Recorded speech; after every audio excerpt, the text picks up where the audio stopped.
बहुत प्राचीन समय की बात है। दानवों में एक बलशाली और महत्वाकांक्षी राक्षस था जिसका नाम था भस्मासुर। वो ये चाहता था कि उसे ऐसी शक्ति प्राप्त हो जिससे वो किसी को भी पल भर में भस्म कर सके। इसी उद्देश्य से वो भगवान शिव की कठोर तपस्या करने लगा। वर्षों तक उसने भूखे प्यासे रहकर तप किया।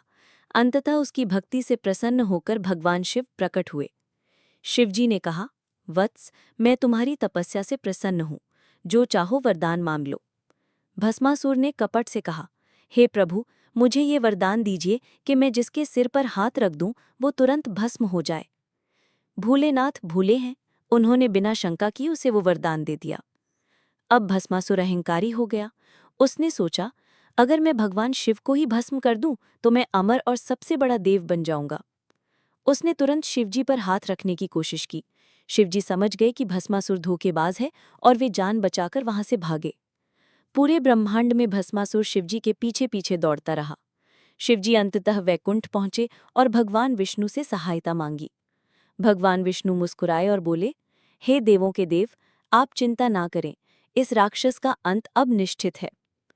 फिर भगवान विष्णु ने मोहिनी नाम की एक अत्यंत सुंदर स्त्री का रूप धारण किया। मोहिनी जब भस्मासुर के सामने आई तो वो उसकी सुंदरता पर मोहित हो गया। उसने मोहिनी से विवाह का प्रस्ताव रखा।